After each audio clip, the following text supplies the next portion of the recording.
Patrick Liégibel. Bonnefeuille de Laurence Gilles. Une réalisation de Michel Sidorov. Avec Sophie Barjac, Christine Gagneux, Pauline Moulaine, Nicolas Racah, François Briot. Fille de l'écrivain Yves Jamiac, Laurence Gilles a été initiée très tôt au monde du spectacle. Impossible de ne pas attraper le virus, alors Laurence commence par le cinéma en tant que comédienne, mais comme tout l'intéresse, cette boulimique de travail se lance dans l'écriture. Une vingtaine de romans à son actif, des pièces à succès, jouées par les locomotives du boulevard, et certaines ont été retransmises sur France 2, TF1 ou M6. Accro à la radio, Laurence nous concocte chaque année des nuits noires. Cette nuit, elle nous entraîne dans une curieuse famille. Pierre et Noémie rentrent de chez le notaire où ils étaient censés vendre le magasin familial. Alors ça y est, c'est signé. Tu vas pas le croire, cette conne a refusé. Quoi? T'as bien entendu. Ta fille, à la dernière minute, a refusé de signer la promesse de vente. Mélanie, viens entendre ça. Quoi? Qu'est-ce qu'il y a? Je prépare le thé. Eh bien, arrête de préparer le thé et viens écouter ce qu'a fait ta nièce. C'est vrai ce que dit Pierre. Oui, c'est vrai, maman, je refuse de vendre. Mais ça t'a pris comme ça. Une fois chez le notaire, avec l'acheteur devant nous. Un acheteur providentiel qui nous sauve la vie. Mais qu'est-ce qui t'a pris? Alors qu'est-ce qui se passe? Ta nièce a refusé de signer la promesse de vente. Pour la boutique? Bah bien sûr pour la boutique, pourquoi d'autre? Qu'est-ce qu'on a à vendre d'autre? J'y crois pas, mais quelle conne! Pierre, ne parle pas comme ça de ta cousine. Il faut dire qu'il a raison. Ça a beau être ma fille, mais je lui donne raison à ton Pierre. Mais tu vas te reprendre, hein, Noémie? Tu ne vas pas nous faire ça. Mais qu'est-ce qui s'est passé, ma chérie? Pourquoi tu n'as pas voulu signer? Tout le monde était d'accord. C'est papa qui a créé cette boutique. Oui, on le sait, ça. Et alors? Ça fait 28 ans de ça. C'est loin d'être un scoop, non? Cette nuit, j'ai rêvé de lui. Il m'a dit de ne pas vendre. Que vendre, c'était le faire mourir une seconde fois. Mais quelle andouille! Mais enfin, Noémie, tu veux nous faire crever de faim parce que ton père, qui est mort il y a 12 ans, t'apparaît en rêve et te tient des propos stupides? Je te rappelle qu'à l'époque, ça canait dru, et que rien qu'avec 2 gros enterrements par semaine, on pouvait se payer des week-ends à Venise. Mais les temps ont changé, et la médecine a évolué, la garce. En plus, pas de bol, mais dans notre saleté de région, l'air est pur. Même les vieux tiennent le coup. Je reconnais que c'est pas de chance. Fleuriste funéraire dans une région où la population est devenue jeune et en bonne santé. On est sur le point de vendre un magasin en pleine décrépitude à un connard de promoteur qui veut construire une supérette collée à un cimetière. C'est miraculeux d'en tirer 200 000 €. L'occasion ne se représentera pas 2 fois et cette conne refuse de signer. C'est vrai, ma chérie, c'est quand même dommage. Mais arrête de toujours minimiser, Mélanie. C'est pas dommage, c'est monstrueux. Exact. On va crever de faim à cause de cet imbécile et on n'aura même pas de quoi se payer nos propres couronnes, alors que le promoteur nous fait un pont d'or. Sûr que c'est pas avec le bouquet d'anémones ou de tulipes qu'un type de passage nous achète de temps à autre qu'on va tenir. Sans compter que les derniers morts de l'annexe du cimetière sont morts depuis si longtemps que presque plus personne ne vient fleurir leur tombe. Heureusement qu'on a la Toussaint. Oui, mais ça suffit pas. On tient pas l'année avec la Toussaint. Non, faut bien se dire qu'on est dans un gouffre, au fond du puits. Et tout ça à cause de cette région de merde où personne ne meurt plus. Non, tout ça à cause de cette débile qui refuse de signer chez le notaire. Mais enfin, qu'est-ce que tu attends, Noémie? Qu'on soit tous SDF? Désolée, je ne peux pas faire ça à papa. Il m'a légué pour moitié ce magasin. Et s'il est venu dans mon sommeil pour me dire de ne pas m'en séparer, c'est pas pour rien. On va remonter la pente. On va remonter la pente. Et t'as une date, une heure précise? C'était une mauvaise passe, mais tata l'a dit et même maman. De quoi on a besoin pour tenir? D'1 ou 2 enterrements par semaine. Sûr qu'un par semaine, c'est bien. Même par quinzaine. Voilà. Et il y a encore plein de places dans l'annexe. Donc forcément, les enterrements passeraient par la boutique. Je te signale que ton raisonnement à la con, ça fait bien 4 ans qu'on le tient.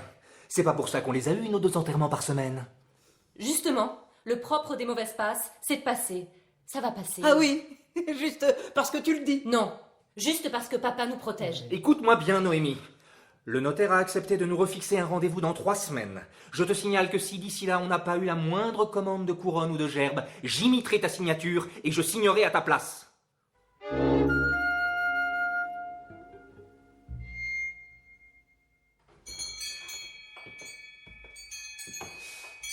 Bonjour monsieur. Bonjour monsieur. C'est pour une couronne. Une couronne? Oui. Pourquoi, vous ne faites pas de couronne? Si. Pour un enterrement? Oui, en effet, une couronne mortuaire. pour mercredi prochain. Ah bon? Il y a un enterrement mercredi prochain? Oui, c'est ma belle-mère. Enfin, désormais, feu ma belle-mère. Sa fille, enfin, mon épouse, n'a pas eu la force de venir vous commander des fleurs. Elle me fait confiance. Remarquez, elle avait 82 ans, la pauvre femme. Mais quand même, ça fait drôle. Elle est décédée à la maison de retraite, juste en rentrant de sa petite promenade digestive. Moi, je lui avais conseillé de faire plutôt une sieste après déjeuner, mais elle tenait à sa petite promenade. Et voilà. Vous voulez dire la maison de retraite Les Lilas? Oui, c'est ça. Avec ma femme, on habite Lausanne. On l'aurait bien prise avec nous, mais elle n'a jamais voulu quitter cette région. Faut dire qu'elle y est née, et l'air est si pur. Bonjour monsieur. Bonjour, mademoiselle. Monsieur veut une couronne pour un enterrement. Parfait, très bonne idée. Enfin, je veux dire, quel genre voulez-vous? C'est pour une dame ou un monsieur? Une dame, Parfait. De quel âge? 82 ans. Parfait. Je peux vous proposer notre catalogue si vous voulez vous en inspirer. Moi, je vous conseillerais un camailleux de rose, mauve, éventuellement jusqu'au rouge. C'est très tendance et pas trop rock pour cet âge, avec une belle inscription sur un ruban violet et lettres dorées. Vous êtes son fils? Son gendre. Ah, parfait. Alors une phrase comme « à ma belle-mère », ça rend très bien en doré. Mais je veux y associer mon épouse. Ah, parfait. Alors on peut faire « à notre mère chérie » ou « à doré », c'est pas mal aussi. C'était quoi son prénom? Rosine. Tiens, il y a une dame ici qui s'appelle Rosine. Rosine Éboire. C'est elle. Ah bon? Madame Éboire?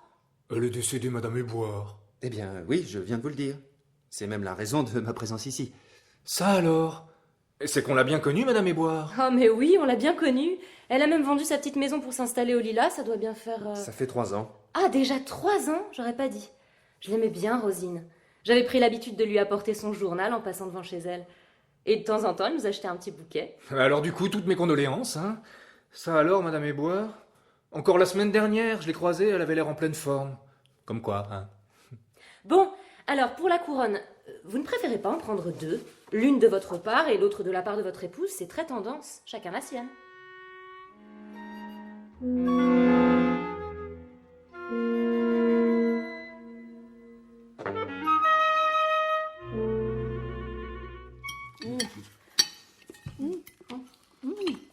Alors ça, c'est dingue. Hein. Tu vois, fallait pas paniquer. Je le savais que ça allait nous sourire à nouveau. Tu me passes le pain, Tata? Remarque, faut pas non plus pavoiser, hein, c'est un hasard, on va dire. Un hasard qui fait bien les choses, hein, Joséphine. N'empêche, quand le type est entré, j'y croyais pas. Cette Rosine, elle allait bien pourtant. On la voyait tous les jours faire sa petite promenade. Bon, avec une canne. Mais quand même, elle avait l'air en forme. Mais c'est ce que j'ai dit quand j'ai su. Cette pauvre Madame Éboire. Oui, la pauvre. Mais en même temps, elle nous rend service. Ça, c'est sûr. Ça nous fait un peu de taf. Surtout que j'ai insisté aussi pour qu'ils prennent une gerbe assortie aux 2 couronnes. Oh, t'as bien fait. Grave que j'ai bien fait. C'est quand ils sont dans le chagrin qu'il faut leur fourguer un max. C'est le moment où ils oublient leur pingrerie. Surtout qu'à Lausanne, c'est friqué l'engeance. Bon, ça va nous faire une petite respiration. Surtout que le reste de la famille et les connaissances vont sûrement y aller de leur petit bouquet. Oh tiens, au fait, faudra penser à commander du feuillage, hein, parce que plus on en met sur les couronnes, moins on a à mettre de fleurs. C'est toujours une belle économie. Mais bon, une fois Rosine enterrée, ça va pas nous faire l'année. Faudrait que tous les résidents des Lilas y mettent du leur. Sauf qu'ils sont en pleine forme, ces vieux. C'est un bon signe quand même. Hein. Juste quand on désespérait, on a une commande. Ça va repartir, je vous dis. Que Dieu t'entende, ma chérie. Ah oui, Tata, j'ai confiance. Il va m'entendre.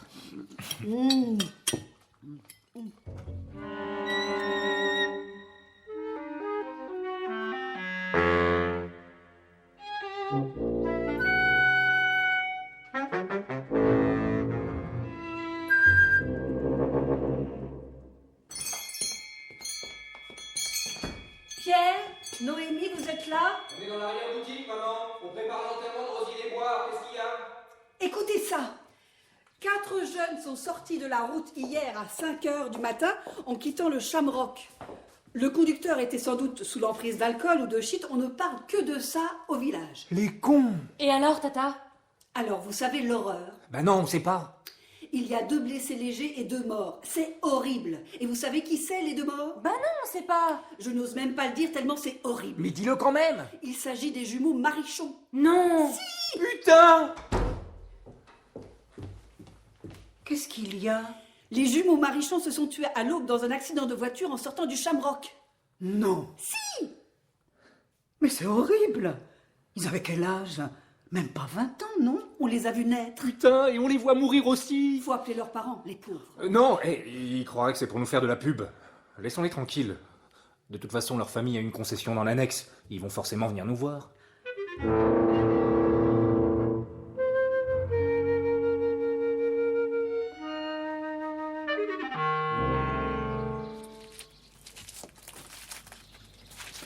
Il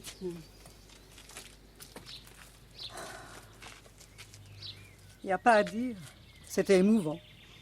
Sûr. Une belle cérémonie. Le prêtre a été très bien. Ah ouais. Et les pauvres parents, fallait voir. Sûr que deux d'un coup, ça fait mal. Heureusement qu'il leur reste leur petite sœur. Oui, c'est l'intérêt de faire plusieurs enfants. Ils vont redoubler d'attention pour elle, du coup. La pauvre. Sûr qu'elle risque pas d'aller en boîte de sitôt, la Clémentine. Le pire, c'est que c'était même pas eux qui avaient trop bu. Paraît même que c'était pas non plus le conducteur. Paraît qu'aucun n'avait pris d'alcool. Bah alors pourquoi ils se sont plantés? Paraît qu'ils ont dérapé sur un gros tas de feuilles mouillées. Le mystère, c'est qu'il pleuvait pas ce soir-là. N'empêche que tout le village était là pour l'enterrement. Un malheur pareil, ça rassemble. Hein. Et ça rapporte. Ah ça, on n'a pas chômé, je reconnais. À la halle, ils ont même failli être en rupture de rose blanche. On leur a tout pris d'un coup. Depuis les obsèques du maire, on n'avait jamais eu autant de commandes. Vous voyez que j'avais raison d'insister sur les fleurs blanches. Pour les jeunes, c'est ce qui se vend le mieux. En tout cas, ma chérie, je dois reconnaître que ton optimisme était de mise. C'est incroyable, je dirais, cette coïncidence.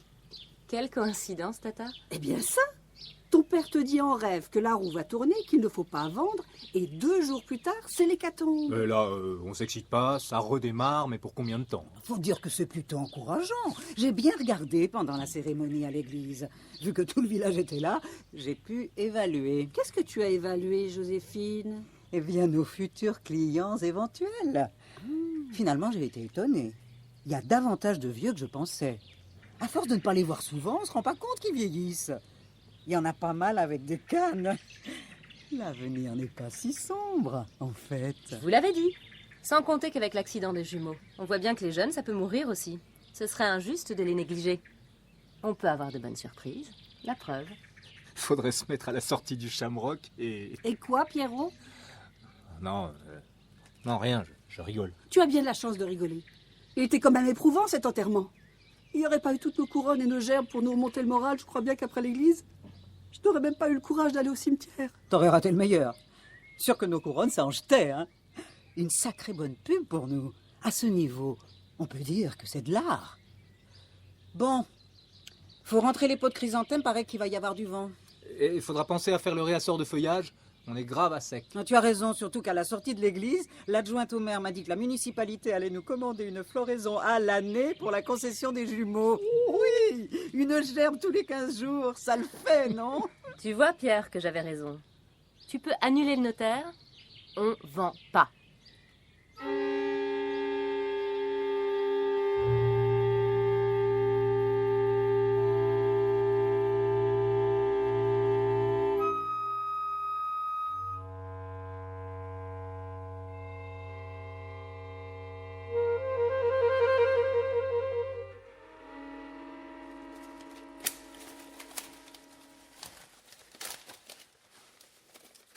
Ils veulent qu'on inscrive quoi sur leur ruban? À nos petits anges, la municipalité. Ce serait mieux à nos regrettés petits anges, non? T'as pas tort. Mais moi, je me cantonne à ce qu'a précisé l'adjointe au maire. Ça doit pas dépasser le budget. Je te rappelle que le tarif des rubans, c'est à la lettre. Ok. Sauf que vu que c'est tous les 15 jours, on pourrait leur faire un prix. Tu rigoles? Un prix à la municipalité? Manquerait plus que ça. S'ils sont assez ras pour être à 9 lettres près, tant pis. Tu penses que le conseil municipal va nous faire fleurir la tombe des jumeaux jusqu'à quand? Jusqu'aux prochaines élections, en tout cas. D'ici là, on aura d'autres clients. J'espère bien. N'empêche que j'ai toujours pas compris ce que faisait ce tas de feuilles mouillées devant le Shamrock, alors qu'il pleuvait pas ce soir-là. Je te jure que ça me travaille. Il est pas venu tout seul, ce tas de feuilles.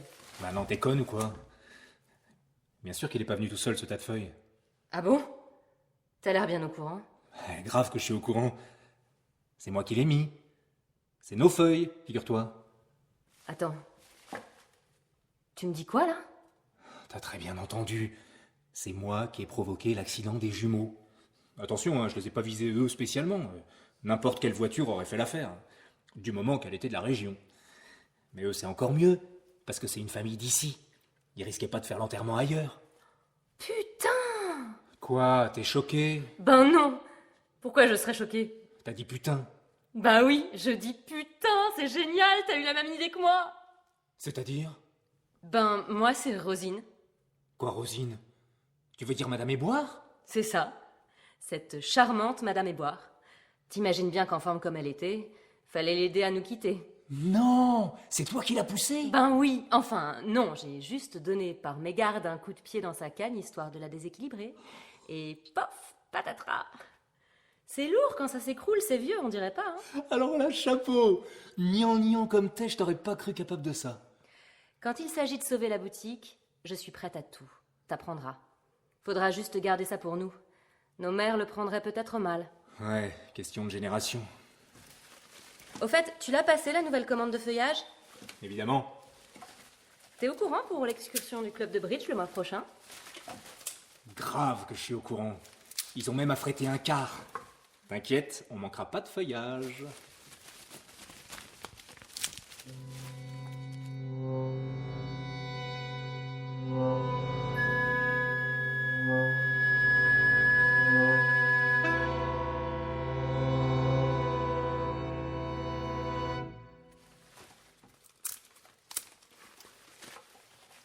Ah, elle est belle cette gerbe.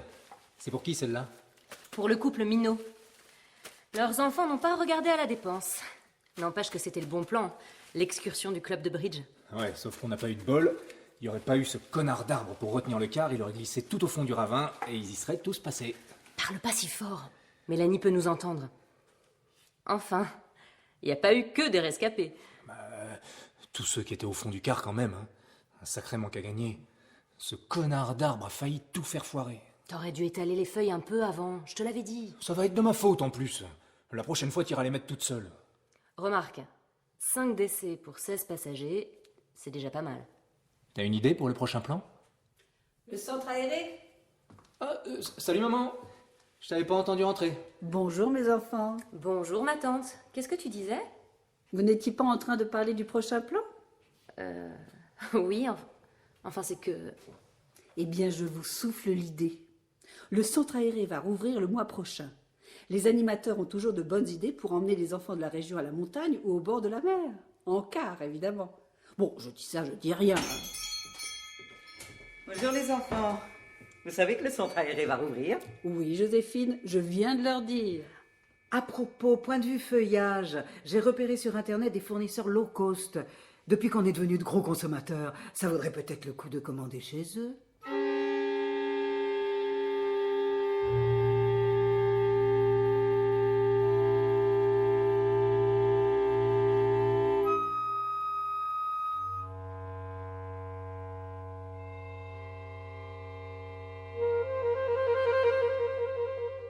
C'était Nuit Noire, Patrick Liégibel. Bonne Feuille de Laurence Gilles. Avec Sophie Barjac, Mélanie. Christine Gagneux, Joséphine. Pauline Moulaine, Noémie. Nicolas Racca, Pierre. François Briot, le client.